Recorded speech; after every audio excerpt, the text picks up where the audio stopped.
함께 나눌 하나님의 말씀입니다.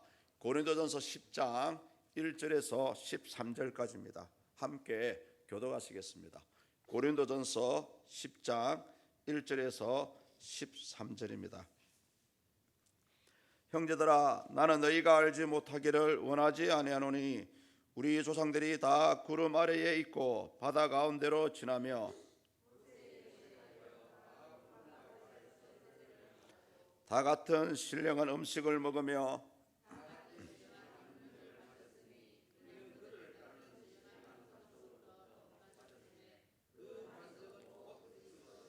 그러나 그들의 다수를 하나님이 기뻐하지 아니하셨으므로 그들이 광야에서 멸망을 받았느니라.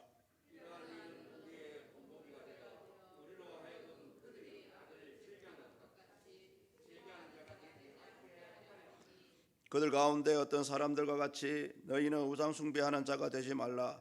기록된 바 백성이 앉아서 먹고 마시며 일어나서 뛰논다 함과 같으니라.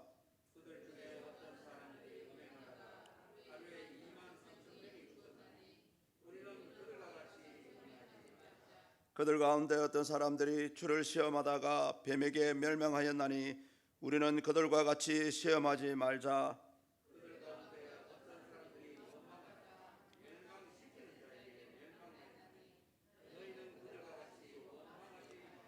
그들에게 일어난 이런 일은 본보기가 되고 또한 말세를 만나 우리를 깨우치기 위하여 기록되었느니라. 13절 같이 보시겠습니다. 사람이 감당할 시험 밖에는 너희가 당한 것이 없나니 오직 하나님은 미쁘사 너희가 감당하지 못할 시험 당함을 허락하지 아니하시고 시험 당할 즈음에 또한 피할 길을 내사 너희로 능히 감당하게 하시느니라. 아멘. 이 고린도전서 10장을 보시면은 하나의 고사가 생각나게 하고 있습니다. 다른 사람의 사소한 말이나 생각들이 또 행동들이 실수들이 나에게는 아주 크나큰 교훈으로 다가온다는 말이 있죠. 바로 타산지석입니다. 오늘 이 본문의 내용은 과거 출애굽한 이스라엘 사람들이 행했던 실수들을 통해서 사도 바울이 그 당시 여러 가지 문제를 안고 있는 고린도 교회에게 이제 다시는 우리가 과거 조상들과 같은 실수를 범하지 말자라는 교훈하고 싶은 마음으로 이 10장을 썼다고 할 수 있습니다. 특별히 본문 7장과 7절, 8절, 9절, 10절을 보시면은 과거 출애굽한 이스라엘 백성들이 하나님께 범죄, 실수한 내용들을 자세하게 설명하고 있습니다. 우리는 오늘 이 네 가지 실수를 통해서 저와 여러분들의 신앙을 세우는 그런 타산지석의 그런 기회가 되었으면 좋겠습니다. 1세기 유대인들과 또 1세기 기독교인들은 이 하나님의 구원의 역사가 처음부터 끝까지 쭉 연결된다고 생각을 하고 있었습니다. 이런 역사관 속에는 과거의 어떠한 시점에 일어났던 사건들이 후대에 또 다시 한번 반복되어 일어날 수 있다는 것을 포함하고 있습니다. 그래서 오늘 사도 바울도 이 본문 10장을 통해서 과거 출애굽했던 너희들의 조상 이스라엘 백성들이 어떻게 하나님께 실수를 했는지 어쩌면 다시 한번 너희들 1세기를 살아가는 고린도 교인들도 그와 같은 실수를 반복할 수 있다라는 것을 사도 바울이 말하고 싶어서 이 10장을 쓰고 있습니다. 이 사도 바울의 생각대로 이미 고린도 교회는 출애굽 당시에 이스라엘 조상들이 범했던 실수들을 사실은 반복하고 있었습니다. 영국의 역사학자인 에드워드 카는 이렇게 얘기합니다.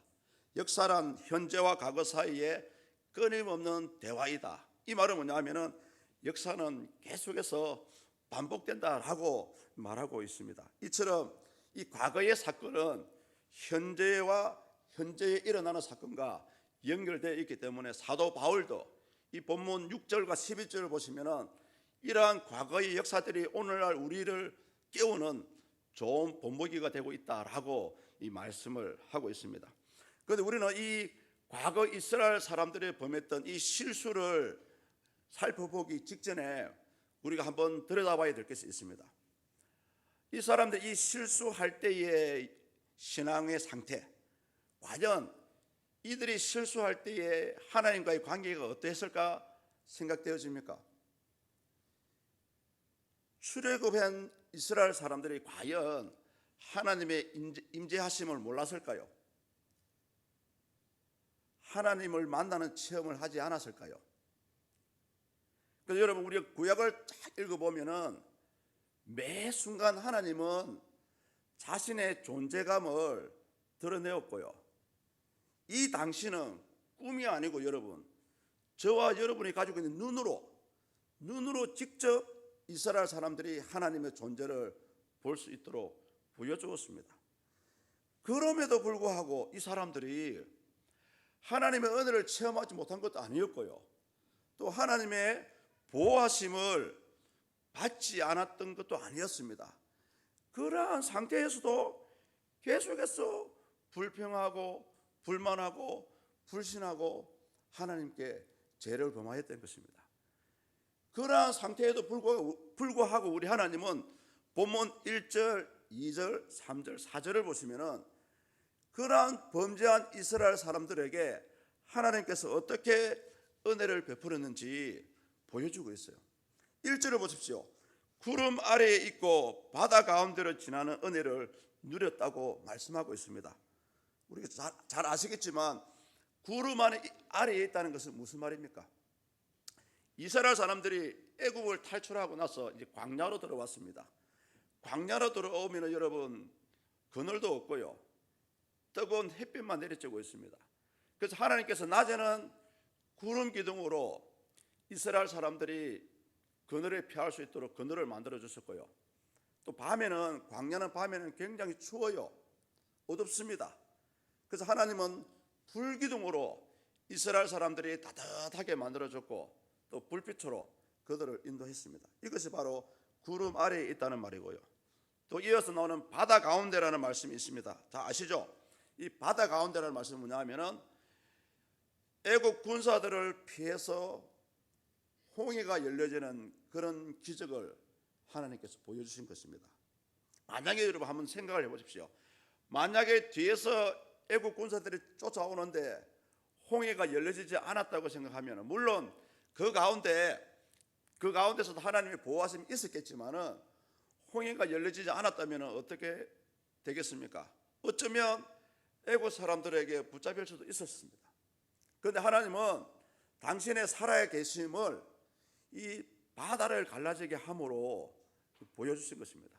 그래서 오늘날 많은 신학자들은 이 홍해가 갈라진 것을 오늘날 우리가 받는 세례라고 비유하고요, 또 어떤 분들은 중생을 체험하는 그런 기적의 역사다라고 이렇게 비유적으로 설명을 하기도 합니다. 이런 은혜와 함께 여러분 본문 3절과 4절을 보시면 또 다른 은혜를 얘기합니다. 우리 3절과 4절을 다 같이 읽어보시겠습니다. 다 같은 신령한 음식을 먹으며 다 같은 신령한 음료를 마셨으니 이는 그들을 따르는 신령한 반석으로부터 마셨음에 그 반석은 곧 그리스도시라. 아멘. 오늘 본문의 내용은 여러분 그렇게 어렵지 않습니다.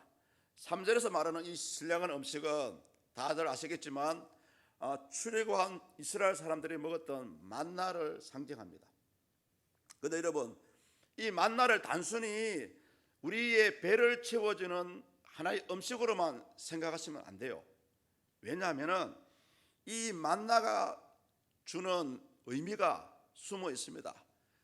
이 의미를 사도 바울은 알고 있었기 때문에 신령한 음식이라고 표현을 하고 있는 거예요. 이 만나는 어떠한 역할을 했냐면은 출애굽기 16장 4절 하반절을 보시면은 이런 말씀이 나옵니다. 이같이 하여 그들이 내 율법을 준행하나 아니하나 내가 시험하리라. 하나님은 이 먹는 것을 가지고 이스라엘 사람들을 훈련시키고요, 이 만나를 통해서 과연 나를 잘 따라오는지 하나님을 잘 믿는지 시험하는 도구로 사용했기 때문에 사도 바울도 신령한 음식이라고 이렇게 표현했고요. 또 한 가지는 뭐냐면은 출애굽기 16장 29절에 보시면은 이렇게 말씀하십니다. 볼지어다 여호와가 너희에게 안식일을 주므로 여섯째 날에는 이틀 양식을 너희에게 주는 것이니 너희는 각기 처소에 있고 일곱째 날에는 아무도 그의 처소에서 나오지 말지니라.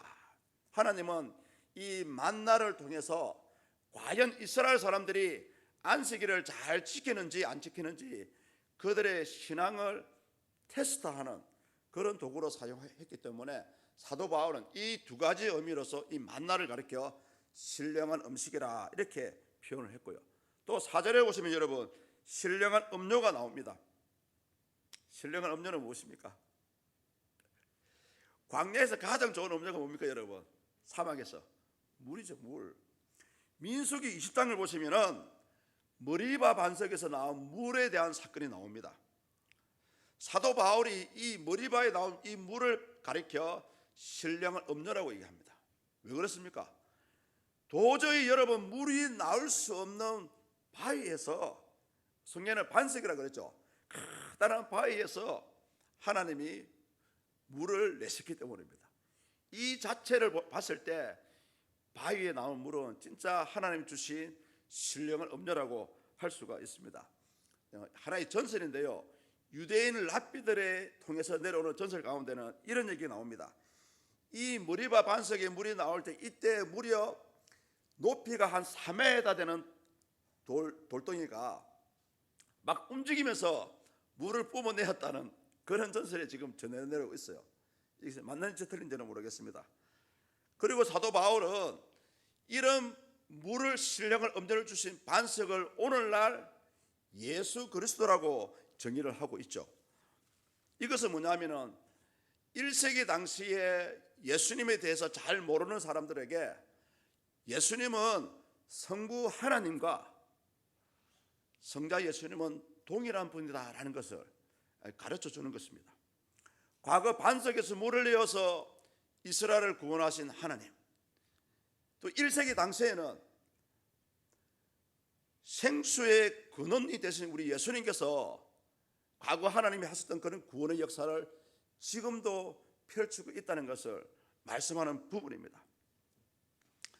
그렇습니다. 우리 하나님은 이 구약의 이스라엘 사람들을 애굽에서 인도하실 때 변함없이 당신의 사랑을 베푸셨고요, 변함없이 주야로 보호하시고 또 필요에 따라서 먹을 것도 주시고 마실 것도 주시고 구름도 주시고 따뜻한 불기둥도 주셨습니다. 얼마나 하나님의 보호하심이 대단했던지 여러분 성경에 보면은 이스라엘 사람들이 40년 동안 광야 생활을 하는데요, 옷이나 신발이 떨어지지 않았다고 성경은 말씀합니다. 그런 가운데서도 이스라엘 사람들은 하나님께 불평했고요, 하나님을 불신하는 그런 실수들을 여러 가지로 범하고 있었습니다. 자, 그렇다면 오늘 사도 바울이 본문 10장을 통해서 출애굽했던 이스라엘 사람들이 어떤 실수를 했는지 4가지로 보여주고 있습니다. 가장 대표적인 실수가 우상 숭배입니다. 우리 7절을 다 같이 읽겠습니다. 그들 가운데 어떤 사람들과 같이 너희는 우상 숭배하는 자가 되지 말라. 기록된 바 백성이 앉아서 먹고 마시며 일어나서 뛰논다 함과 같으니라. 아멘. 여러분, 이 우상 숭배는 과거에나 지금이나 우리 하나님이 가장 싫어하는 것입니다. 아주 싫어하세요. 이 7절의 말씀은 출애굽기 32장 6절의 말씀을 인용한 부분입니다. 모세가 하나님으로부터 십계명을 받기 위해서 이제 하나님이 계시는 시내산으로 올라갑니다. 그런데 그때에 이 지상에서는 금송아지를 만들어서 숭배하는 이 사건이 벌어집니다. 제가 이 부분을 가만히 들여다보니까 과연 이 시점에서 이스라엘 사람들이 과연 하나님의 존재를 몰랐기 때문에 이 금송아지라는 우상을 만들었을까? 한번 찾아보니까 여러분 아니었더라고요. 이미 이 사람들이 이 금송아지를 만들 무렵에 이미 이 사람들은 하나님의 존재를 알았고요, 이들의 눈으로 하나님을 목격했고, 이 금송아지 사건 직전에 어떠한 일이 있냐 하면은 이제 하나님이 시내산에서 이스라엘 사람들과 처음으로 언약을 맺는 그런 행사가 진행됩니다. 우리가 시내산 언약이라고 얘기하죠. 이때 하나님께서 백성 가운데 70명의 장로를 택했어요. 모세와 함께 하나님이 계시는 시내산을 직접 올립니다. 그래서 이 70명의 장로들이 하나님이 계시는 발 앞에까지 갔다고 나와 있고요. 또 그 앞에 앉아서 하나님을 직접 보기도 했고 하나님 앞에서 음식을 먹기도 했습니다. 그리고 땅에 있던 이스라엘 사람들에게는 하나님이 당신의 영광을 보여주시는데요, 마치 맹렬히 타는 불같이 이스라엘 사람들의 눈에 직접적으로 보여주셨습니다. 여러분 보십시오. 오늘도 마찬가지입니다. 하나님은 여러 가지 형태로 당신의 살아계심을 저와 여러분들에게 보여주십니다.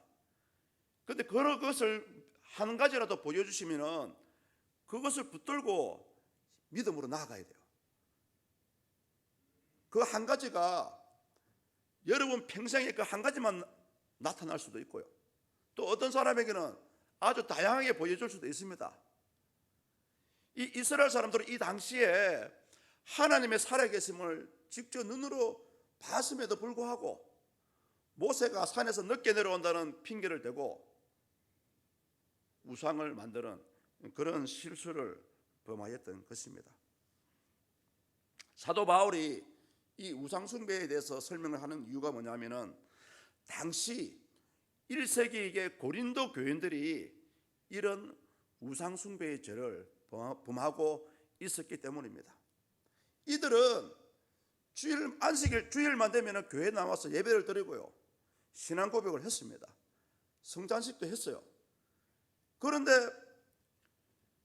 신전에 행사만 있으면 신전에 가서 우상 숭배를 하는 겁니다. 사도 바울은 그런 모습들을 보고 이제 잘못이라고 비난을 하는 것입니다. 그래서 오늘 저와 여러분들도 이 우상 숭배가 굳이 꼭 전에도 말씀을 드렸지만 어느 우상 앞에 가서 빌고 해야 우상이 아니고요, 전에도 말씀을 드렸지만은 하나님보다 더 사랑하고 하나님보다 더 아끼는 것이 바로 여러분 그 자체가 우상입니다.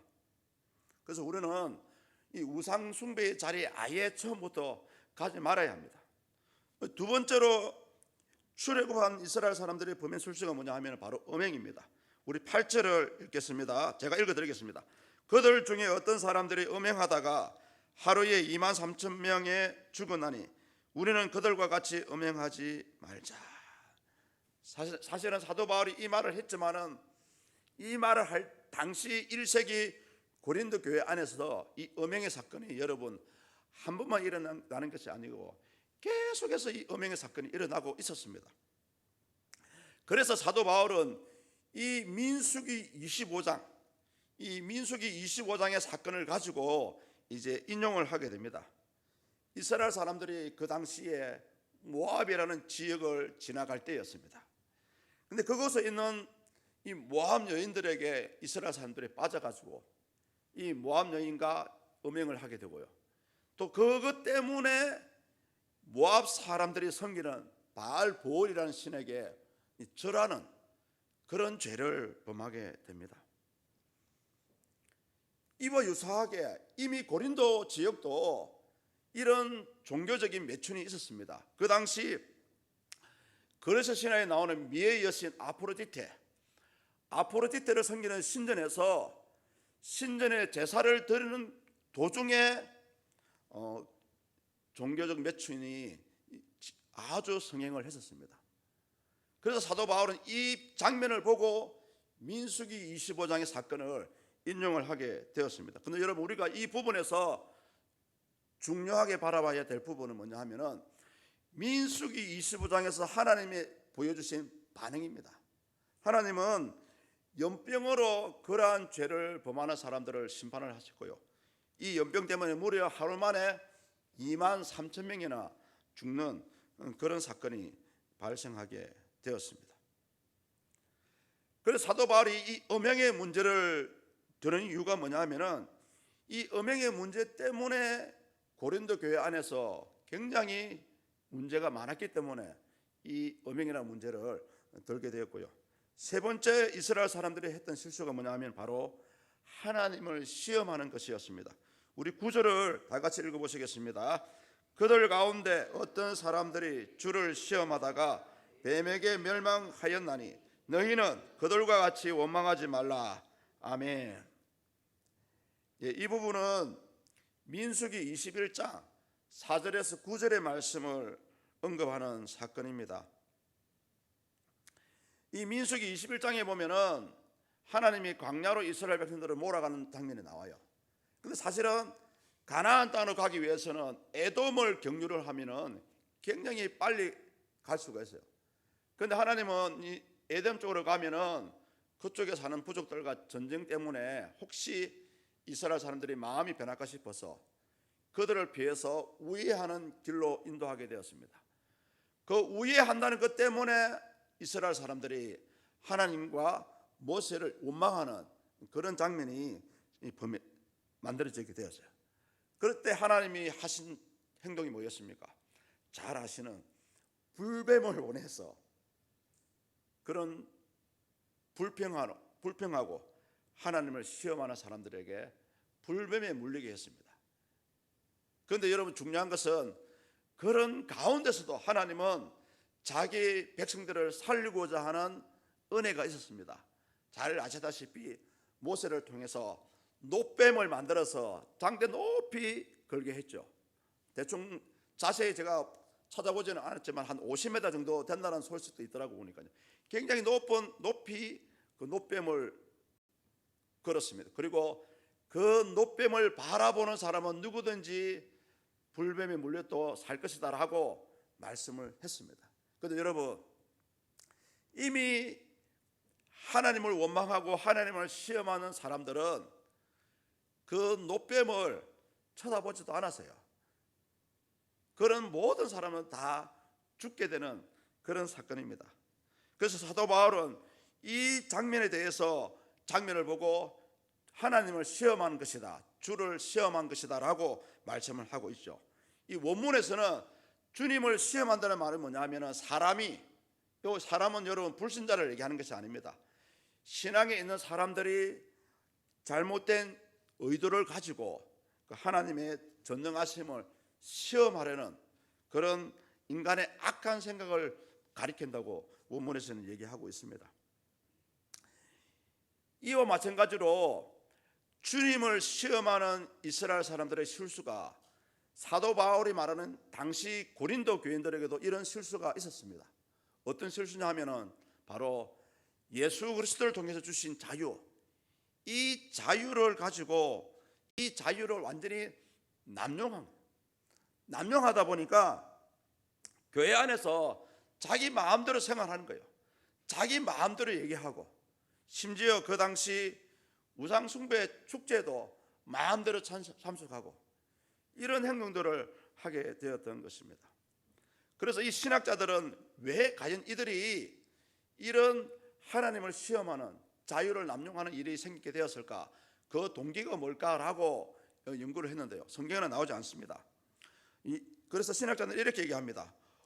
당시 고린도 교인들이 아마 이 우상숭배의 죄를 하게 되면은 혹시 구원을 받을 수 있을까 없을까?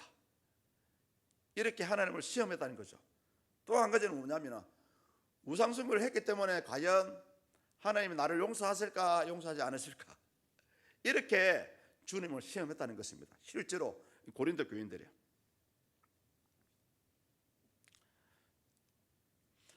저는 이 부분을 보고 과연 고린도 교인들이, 여러분 성경에 보면은 여러 교회들이 많이 나오지만은 고린도 교회만큼 성령의 은사를 체험하고 은혜를 많이 받은 교인들이 없어요.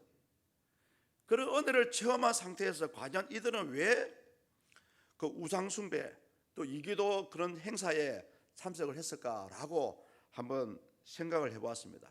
근데 딱 이유가 하나밖에 없더라고요. 아주 의도적이라는 거죠. 아주 의도적인 거. 하나님의 살아계심을 체험했다면은 우리가 여러분 신앙의 양심상 믿음이 약해서 실수를 하고 믿음이 약해서 죄를 지었다면 이해가 됩니다. 그런데 고린도 교인들은 신앙의 지식도 좋았고요, 믿음도 좋았습니다. 성령의 거룩한 은사도 체험한 사람들입니다. 그런 상태에서도 어떻게 여러분 그 이교도의 그 행사에 참석을 할 수가 있었겠습니까? 그래서 아마 사도 바울이 봤을 때도 이것은 굉장히 의도적인 것이다 라고 이렇게 평가를 했다고 생각되어집니다. 이제 마지막으로 과거 이스라엘 사람들이 출애굽한 이스라엘 사람들이 실수한 내용이 뭐냐면은 원망과 불평하는 일입니다. 우리 10절에 나오는데요, 다 같이 읽겠습니다. 그들 가운데 어떤 사람들이 원망하다가 멸망시키는 자에게 멸망하였나니 너희는 그들과 같이 원망하지 말라. 예. 오늘 예수 믿는 분들이 가장 조심해야 될 부분이 바로 이겁니다. 원망과 불평. 이 과거 이스라엘 사람들이 이 원망과 불평을 두 군데서 나오거든요. 민수기 16장에도 하나 나오고요, 민수기 14장에도 나옵니다. 민수기 16장 말씀은 뭐냐면은 고라와 다단과 아비람이 당파를 지어서 반역을 일으키는 사건입니다. 왜 모세만 하나님의 일꾼이고 왜 우리에게는 하나님이 역사하지 않았냐, 이런 식으로 이제 불평한 거죠. 그리고 또 다른 학자의 의견을 보면은 민수기 14장에 보시면은 가나안 땅을 정탐했던 사람들이 돌아와서 가데스 바네아에서 이제 하나님을 원망하는 그런 사건이 나옵니다. 그래서 이 둘 중에 하나가 아닐까라고 생각이 되어지는데요, 굳이 뭐 어느 것을 선택해도 상관이 없습니다만은 다만 민수기 16장 고라와 다단과 아비람이 당파를 지어서 하나님을 불평했을 때에는 즉각적인 하나님의 심판이 있었습니다.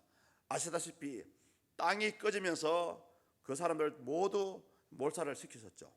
그런데 이제 민수기 14장의 사건 같은 경우는 즉각적인 심판보다는 가데스 바네아에서 하나님을 불평함으로 해서 이제 40년을 광야를 이제 헤매게 되는 그런 동기가 되었고요, 또 이때 나이로 남자 나이로 20살 되는 모든 사람들은 이제 가나안 땅에 들어가지 못하는 그런 이제 벌을 받게 되었습니다. 그런데 이 사실 본문에 보면은 사도 바울이 고린도 교인들은 어떠한 불평을 했을까에 대해서 사실 언급하고 있지 않아요. 보시면은. 그래서 우리 학자들이 추측하기로는 그 당시 고린도 교인들이 가장 많이 실수했던 것이 뭐냐면은 이교도의 축제, 그 신전 행사에 참석하는 거였거든요. 아마 그 교회 지도자들이 그런 사람들을 불러가지고 이제는 그런 행사에 참석하지 말아라 라고 아마 지적을 한 것 같아요. 그런데 이제 그걸 보고 이 사람들이 불평을 하지 않았나 라고 생각이 되어집니다. 그리고 이것 때문에 어떻게 보면 심지어 결국은 이 화살이 누구에게 갔습니까?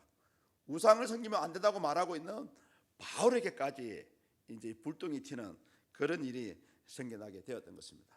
그래서 이렇게 우리 본문을 보시면은 7절, 8절, 9절, 10절을 통해서 사도 바울은 이제 이스라엘 조상들이 범했던 실수들을 자세하게 설명을 했습니다.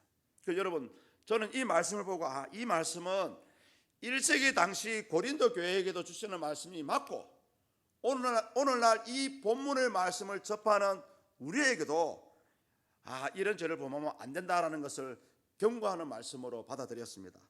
우상숭배하면 안 되고요, 간음하면 안 되고, 하나님을 시험해서도 안 되고, 하나님을 원망해서도 안 된다는 것이 바로 이 바울의 경고의 말씀이 우리에게도 주는 말씀이라고 생각이 되어집니다. 아울러서 이 네 가지 사건은 사실은 1세기 고린도 교회 안에서 실질적으로 일어나고 있던 사건들이었어요. 그래서 사도 바울이 과거 이스라엘 조상들이 범했던 그런 사건을 가지고 왜 너희들도 지금 이렇게 반복하고 있지 않느냐, 이제는 그런 죄악에서 떠나야 된다라고 이 교훈을 하고 있는 말씀입니다. 자, 그런데 여러분, 중요한 것은 뭐냐면은 왜 이 1세기 고린도 교인들은 그렇게 신령한 하나님의 임재를 체험하고 은사를 체험하고 신앙의 지식이 많았고 믿음이 강했음에도 불구하고 그러한 죄들을 범하게 되었을까요? 그 이유가 무엇이라고 생각되어집니까?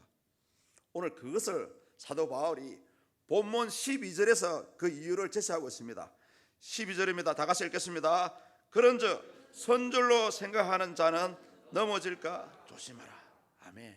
바로 이겁니다. 선줄로 생각하는 사람. 여러분, 우리가 예수님 앞에서만큼은, 복음 앞에서만큼은 섰다라고 생각하면은 그 자체가 교만입니다. 이 원문에서는 섰다라는 말을 뭐라 그러냐면은 신앙적으로 아무 흠이 없고 온전한 신앙을 가진 사람을 서 있는 사람이라고 이렇게 표현을 하거든요. 그래서 여러분, 오늘날 우리가 살아가면서 이 말씀에 비춰볼 때 한 번도 태어나면서 지금까지 죄 안 진 사람이 어디 있습니까? 태어나면서 지금까지 한 번도 죄를 짓지 않아도 아담의 후손으로 태어났기 때문에 저와 여러분들은 이미 죄를 지은 겁니다. 그래서 사도 바울이 과거 고린도 교인들이 이렇게 하나님 앞에 죄를 범한 것은 자기들은 신앙이 좋고 자기들은 이제 구원을 받았고 자기들은 믿음이 좋았다, 이런 교만에 차 있었기 때문에 섰다고 생각을 한 것입니다. 그래서 사도 바울이 그런 사람들이 이런 죄악을 범했다는 거죠. 섰다고 착각하는 사람들이 바로 하나님 보실 때에는 교만이라고 이렇게 말씀하시는 것입니다. 그래서 여러분, 우리가 이 부분을 보면서 저는 무엇을 느꼈냐 하면은, 과거 하나님께서 이스라엘 사람들을 어떻게 다루셨는지 그 장면을 생각나게 했습니다. 아무리 택한 이스라엘 백성이었지만 여러분, 아무리 온전한 백성이라 할지라도 결국 하나님의 심판과 멸망, 그것을 받았던 사람들이 이스라엘 족속입니다. 여러분, 하나님이 오죽했으면 솔로몬의 성전을 없애버렸겠습니까? 하나님이 오죽했으면 이스라엘 나라 자체를 없앴지 않았습니까? 지금은 이제 회복이 되었지만, 심지어 여러분 에스겔 12장에 보니까 하나님이 얼마나 이 이스라엘 사람들에 대해서 노했던지, 포로가 되어가지고 바벨론으로 끌려가는 그런 사건들이 소개되고 있지 않습니까? 저는 이 장면을 보면서 그렇다, 내가 비록 사역자를 해도, 내가 하나님의 사람으로 살아간다 할지라도 혹여 나도 이런 이스라엘 사람처럼 혹여 심판과 멸망을 받을 수 있다, 이런 두려움이 떠올랐습니다. 여러분, 저와 여러분도 마찬가지입니다. 어떻게 보면은 택한 이스라엘 사람들이 더 하나님 보시기에는 귀한 자들 아닙니까? 엄밀히 따지면 저와 여러분들은 이방인들입니다. 그런데도 하나님은 독생자 예수 그리스도를 통해서 저와 여러분들을 구원하셨어요. 그래서 저는 이 선줄로 생각하는 자를 오늘날 말로 한번 비유해 보니까, 이건 순수히 저의 표현입니다. 뭔가를 가졌다고 생각하는 사람, 나는 뭔가를 가진 사람이다 라고 생각하는 사람이 아마 선줄로 착각하는 사람이라고 생각이 되어집니다. 나는 하나님부터 은혜를 받았다, 신령한 은사를 받았다, 믿음을 받았다, 건강하다, 물질의 복을 받았다, 나는 하나님만 섬기는 내 나름대로의 생각과 신념이 있다. 그런데 여러분, 이것은 순수 내 개인적인 기준입니다. 하나님이 봤을 때는 여러분, 그것이 다가 아닙니다. 하나님이 봤을 때는 그것이 최고가 아니에요. 특히 많은 사람들이 실수하시는 것이 뭐냐면, 교회 안에서 내 생각에는 그게 아닌 것 같습니다. 여러분, 그 자체가 바로 하나님 앞에 섰다고 착각하는 사람입니다. 교회 안에서는, 복음 안에서는, 신앙 안에서는 저와 여러분들 생각은 처음부터 아예 없어야 됩니다. 오히려 가장 좋은 생각이 뭐냐, 성경에 보니까 하나님께서 이렇게 말씀하시더라, 성경에 보니까 예수님께서 이렇게 말씀하시더라, 그렇게 얘기해야 됩니다. 여러분, 그래서 아직까지도 그런 습관을 못 버리는 사람은 이제 버려야 됩니다. 그런 사람들이 바로 여러분 섰다라고 착각하는 사람들이에요. 그런 사람들은 바울이 뭐라 합니까? 넘어질까 조심하라고 지금 말씀하고 있지 않습니까? 그래서 사도 바울은 로마서 11장 20절을 통해서 저와 여러분에게 이렇게 제안합니다. 옳도다. 그들은 믿지 아니함으로 꺾이고 너는 믿음으로 섰느니라. 높은 마음을 품지 말고 도리어 두려워하라. 높은 마음을 품지 말고 도리어 두려워하라. 그 여러분, 우리가 우리의 생각이나 시각, 판단이나 결단, 어찌된 어떤 상황이든 간에 이 하나님의 말씀보다 앞서가면 안 됩니다. 하나님보다 앞서가는 사람이 바로 여러분 교만한 사람입니다. 내 생각에는 맞는 것 같은데요. 많은 사람들이 그렇게 얘기합니다. 여러분, 말로서는 내 생각과 내 행동이 하나님의 나라와 의를 구하는 것입니다 라고 주장합니다. 그런데 실상은 그러한 행동이 본인은 모르지만은 제3자들이 봤을 때는 도리어 하나님을 대적하고 하나님의 교회를 핍박하고 있는 겁니다. 여러분, 그래서 오늘 고린도 교인들이 과거 조상들이 범했던 4가지 큰 죄를 범했던 이유가 이미 믿음으로 섰다고, 나는 이미 구원받았다고 그렇게 착각 가운데 있었기 때문에 그런 죄를 고린도 교인들도 범하고 있었던 것입니다. 따라서 우리는 선줄로 생각하는 자는 넘어질까 조심해야 됩니다. 가장 좋은 것은 저와 여러분들의 생각, 혹여 신념 다 내려놓는 것입니다. 오히려 저와 여러분들이 붙잡아야 되는 것은 뭐냐 하면은 우리에게 주신 하나님의 말씀입니다. 모든 환경과 모든 경우에 따라서 여러분 하나님 말씀으로 적용하셔야 됩니다. 많은 자들이 그래요. 성경에 그런 게 어디 있습니까? 11조 성경에 그런 게 어디 있습니까? 여러분, 말라기에서 나와 있지 않습니까? 헌금 어디서 합니까? 우리 예수님께서도 가부의 두렵돈을 칭찬하셨어요. 만약에 예수님도 헌금이 필요 없다 하셨으면 가부가 두렵돈을 헌금할 때에 야야 헌금 필요 없으니 가져가라 그렇게 얘기했을 것입니다. 그런데 그렇게 하지 않았어요. 여러분, 저와 여러분들이 교회 안에서 하는 모든 행동들이 성경에 다 나와 있습니다. 여러분, 모르시는 분들 저한테 오십시오. 가르쳐 드릴게요. 그런데 왜 성경이 없다고 교회를 핍박하고 목사님을 힘들게 하고 당의 장로님들을 힘들게 하십니까? 여러분, 성경이 다 나와 있어요. 그래서 오늘 사도 바울이 말하는 것이 그겁니다. 선줄로 생각하는 사람들은 자기의 생각에 갇혀 있는 사람이에요. 그래서 여러분, 어떠한 환경, 어떠한 경우가 생기거나 말씀을 찾아보십시오. 말씀이 다 나와 있다니까요. 특히 말씀이 안 나와 있는 부분은 여러분 대한예수교 장로회 합동총회 헌법에 나와 있어요. 저와 여러분들은 대한민국 사람입니다. 대한민국 헌법을 지켜야 됩니까? 말아야 됩니까? 지켜야 됩니다. 그렇다면은 이 우리 서문교에 다니시는 분들은 대한예수교 장로회 합동총회 헌법을 지켜야 됩니다.